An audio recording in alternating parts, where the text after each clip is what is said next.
উচ্চ ভাতার ব্যবস্থা করেছেন, বলছেন না? আপনি ইতিহাস করেন, দেখেন তারই সন্তান শহীদ রাষ্ট্রপতি জিয়াউর রহমান বেগম খালেদা জিয়ার যোগ্য সন্তান তারেক রহমান। আমি মনে করি তুমিও করবেন। তিনি শিক্ষা খাতে সর্বোচ্চ বাজেট জিডিপির 5% বরাদ্দ দিতে চেয়েছেন। এবার 5% না হলেও ইনশাআল্লাহ আগামী 5 বছরের মধ্যে 5% বরাদ্দ হবে। আমার কথাতে 1% বাড়ুক, আগে মনে করি শিক্ষকদের দিতে হবে। এর কোন বিকল্প নাই স্যার।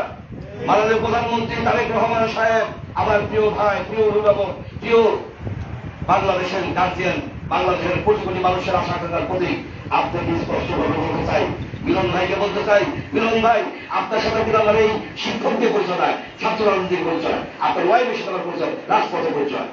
আপনি আমাদের কথা শুনেন না, আপনি শুনেন চিন্তা সাহেবের কথা, উচ্চ সাহেবের কথা। 3 মাস ধরে আপনার কাছে দরখাস্ত দিয়েছি, আপনার সাথে 10টা মিনিট সময় চেয়েছি।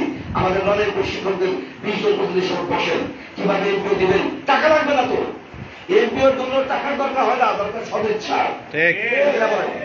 প্রতিষ্ঠানের প্রয়োজন টাকা লাগে, লাগে না, লাগে সদিচ্ছা। আপনি তো বলছেন 26 থেকে বাজেটে আপনি করে দেবেন, বুঝলেন না?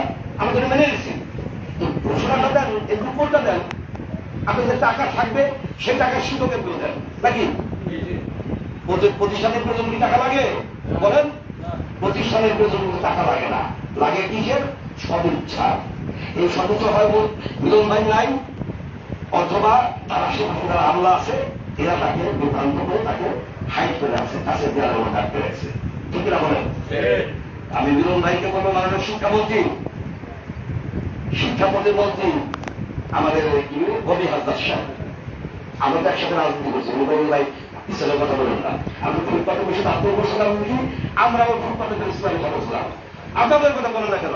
ওই যে বিপিনুর জুনার ছাকি, আমাদের প্রফেসর মুজিবুর রহমান স্যার, অধ্যক্ষ সেলিমুল্লাহ স্যার, রেজবি আহমেদ স্যার, আমাদের 14টা রাজনৈতিক দলের নেতারা বিগত ইন্টারিয়াম গভর্নমেন্টের সরকারের সাথে একাত্ম ঘোষণা করেছিলেন, বলেছিলেন না?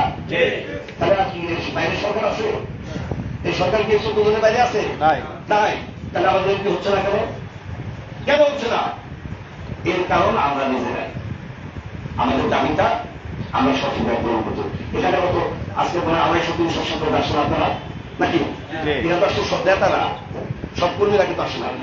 আমি একজন নেতা 5 জন করে কর্মীদেরকে নেন, বা আপনার সহকারী শিক্ষকদেরকে আপনার প্রতিষ্ঠান থেকে নেন, আমার বিষয় তো তার 2500 এখান থেকে এই রাজশাহী থেকেই অন্তত 2 থেকে 3,000 শিক্ষক যাবে ইনশাআল্লাহ।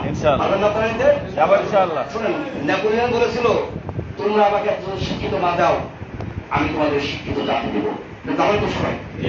আর আমি বারবার বলি, দিদিকে ফসল আসমান থেকে আসে, আর আপনারা শিক্ষক দেন, অন্তত সবাই শিক্ষক দেন, 3 দিন লাগবে না, 24 ঘন্টা বা 48 ঘন্টার মধ্যে